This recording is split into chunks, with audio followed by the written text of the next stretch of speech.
Hey there, so I just finished up my studying and mind numbing. But after that, I just finished watching a show that I started to watch earlier, but it was a little intense for my better half, so I had to wait till after she went to bed to watch it. And that is the following. Uh, I've been watching this show since the first season, and in the second season, I enjoyed it, but there started to be kind of a waver. I wasn't sure on if the quality was going to be able to sustain. I liked the fact that they were taking it in a lot of new directions, and I gotta say, by the end of this episode,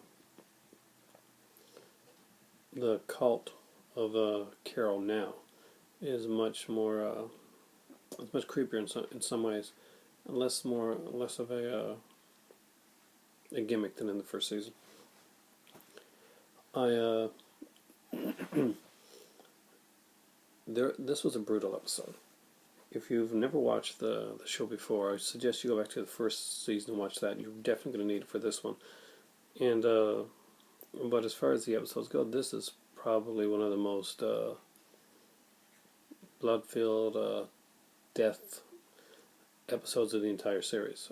Actually, both seasons of the series, there's a lot of death in this episode. I mean, it's a serial killer, so of course there's going to be like a lot of death, but they really took it to the next level with this one. They wanted to like up their game, and they made a really quality episode. The ending was fantastic, and I gotta say, I did not see it coming.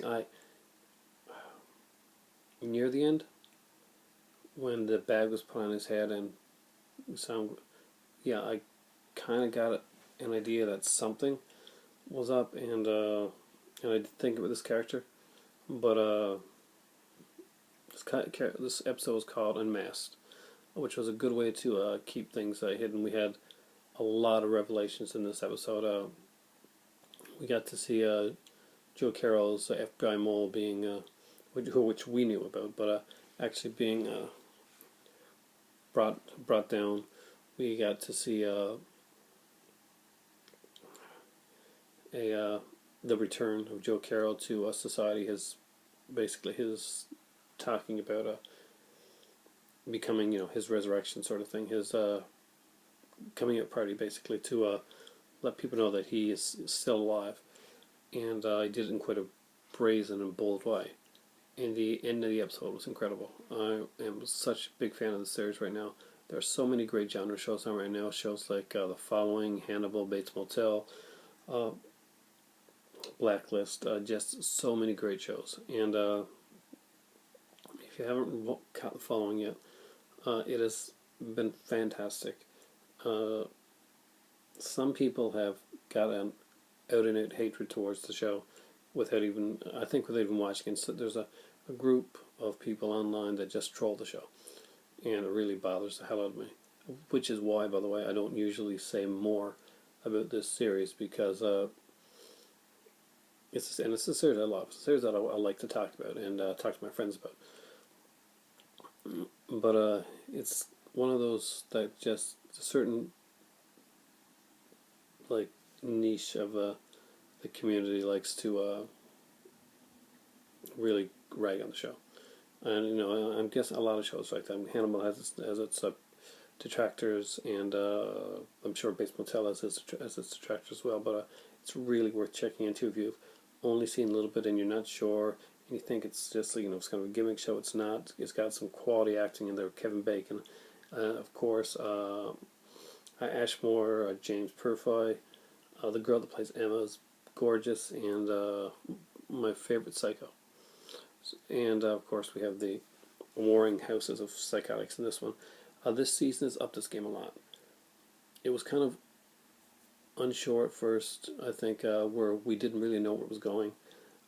It has had a steady hand, but I didn't find these opening episodes as strong in some ways as the ones in the first season, but I think that the combination of where these episodes have gone and where they're going has actually been stronger than the first season. And the first season following I found really, really strong. I was kind of sad to see the cult of serial killers be taken out so easily at the end. And some people complained that they make mistakes and they don't get everything right. And what kind of boring ass show would it be if Kevin Bacon was going around doing everything right and getting all the what show does that? What show has the FBI or I mean that anybody watches or that stayed up for any length of time? The antagonist has to have that upper, that has to have the advantage, that upper hand. That's what makes it fun. That's what makes Hannibal so fun. That's what makes Bates Motel so fun. That's what makes The Following so fun. And Unmasked was a fantastic episode.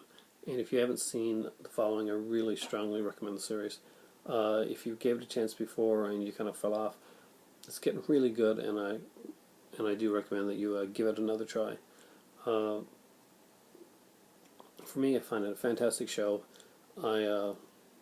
This is going to be one of the ones, along with Bates Motel and Hannibal, that I will probably be collecting season by season on Blu-ray, because they're shows that I can rewatch, and they got a strong rewatchability factor. I've already watched The Following at least twice, and I watched the first season, and I watched Bates Motel about the same, and I'm going to be watching it again soon. So, fantastic episode, A+ episode for Unmasked. Brutal, not for the kids. It gets really brutal. The deaths just keep coming in this one. They've stepped up the game that way. They've gotten a little bit more explicit in the death sequences, a little bit more extravagant. I like the way that's been done, and that's my review of The Following Unmasked. Fantastic episode. It's a game changer. You can really see where it's going now this season. There's a lot more to come. We've got two psycho groups that are at some point going to have the clash. We have the revelation at the end of this episode. There's a lot going on right now, and something's got to give, and it's going to be something big. Thanks a lot for watching, guys. And for me right now, I didn't get my tea from before because I've been watching the end of The Following, so I'm going to grab my tea and get to bed because I got a test in the morning and I'm probably going to be leaving to go to school early. So for me right now, it's time for tea.